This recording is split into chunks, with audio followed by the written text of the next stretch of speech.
Sir, as the Storm Prediction Center issues its highest fire weather risk level in Southern California, what factors contribute to the designation of an extremely critical fire weather area? The wildfires already now in California and a large part of California is related to the climate change. This is a fact because if we see the last season, we will see in California, especially in the south part of California, the prolonged drought faces several drought conditions, marking the driest start to the rainy season on record. This prolonged dryness turned vegetation into highly flammable fuel, facilitating rapid fire spread.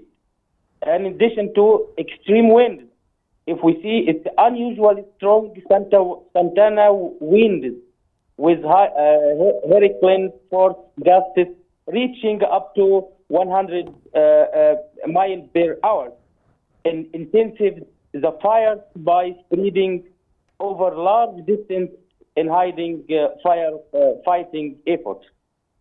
Sir, with firestorms ravaging the country's second largest city, what role does climate change play in driving natural disasters?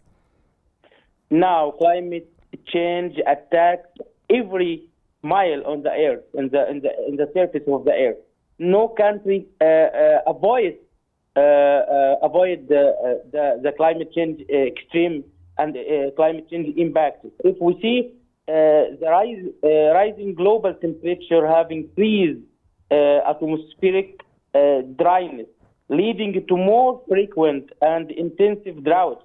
This climate effect create conditions conducive to wildfire, not in California, but maybe in another area during the few months from now. Sir, as the Weather Service urges people in these areas not to do anything that could spark a fire, what precautions should residents in affected areas take during such extreme weather conditions? From now, maybe up to a few months, because the La Nina and La Nina. What's up to 2 months, sir? What should they be doing up to 2 months? From now, the hazard of climate change will be started again. The warming depends on the greenhouse gas emission will be increased again. So part of Pacific area and increase surface temperature of the water on the Pacific will be increase La Nino and La Nina.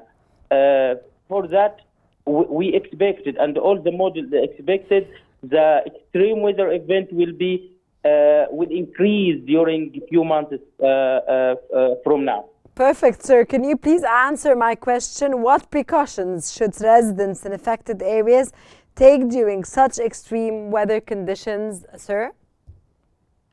Sorry, again? The precautions, sir. The precautions that the residents should be taken to, to make sure that they do not be affected in affected areas with the extreme, of course, weather conditions that are taking place and not to be hurt or harmed.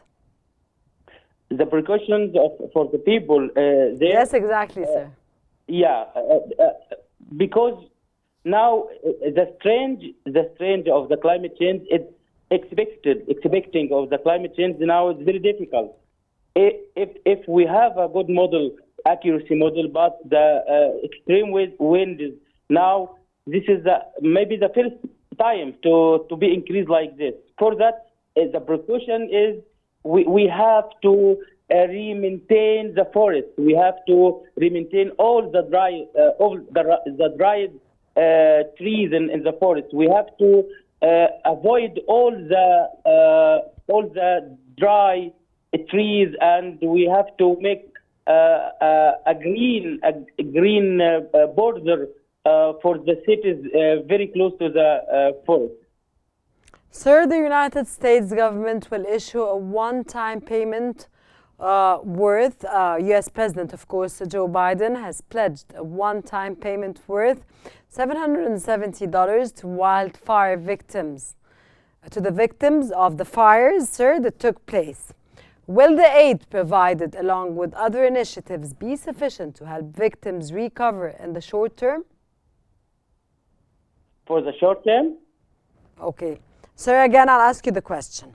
U.S. President Joe Biden gave, sir, a one-time payment worth of $770 to wildfire victims, to the victims of the fire that took place in Los Angeles. Will the aid provided, along with other initiatives, be enough to help victims recover in the short term? Of course, it's not enough. Yes, it's not enough. We have to increase the budget for this purpose, of course. It's not enough, of course. Okay, it's not enough, sir. With the National Weather Service in Los Angeles warning, sir, continuously that today's winds will continue to accelerate, are these fires expected to keep growing? Look, because it's a climate change. Climate change is a very strange phenomena. For that, all the model expected the extreme weather and extreme condition. We have to redesign this model because the accuracy of the expectation of the weather conditions are in a very low point. For that, maybe we need to create another model for the weather forecasting and of course the climate change projection. All the models need to be rehabilitation again. Okay, sir.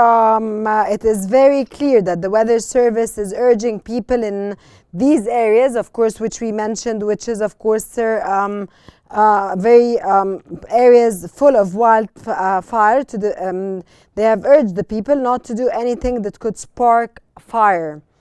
To develop a wildfire action plan, sir. How could a wildfire action plan be developed, sir, and to have multiple ways of receiving information about the evacuation? These are two questions, sir. I just want to know the answer. How is it possible to develop a wildfire action plan, and what multiple ways can be sent to the citizens, sir, to receive information to evacuate as soon as possible, not to be harmed? The wildfire design, it needs more accurate information about the weather, not only about the short-term forecasting as a 7 days or 10 days or even a seasonal forecast for months, but climate change projection for years. Next year. It's very important to be put in the plan of the wildfire disasters plan. The matter now is not the weather extreme or weather conditions. It's the climate change phenomena. Now it's a very dangerous phenomena everywhere. So if you want, as a USA, to design a plan to manage the wildfires, they have should to have a more accurate information about the projection. The first one. The second one, it's very important to have a land cover and manage all the forest. The problem is in drought conditions. If you forecast it will be drought, you have to clean all the forest from the dryness. Dryness is a very dangerous on the wildfire condition. For that, it's very important to get a very accurate plan for short term, medium term, and long term.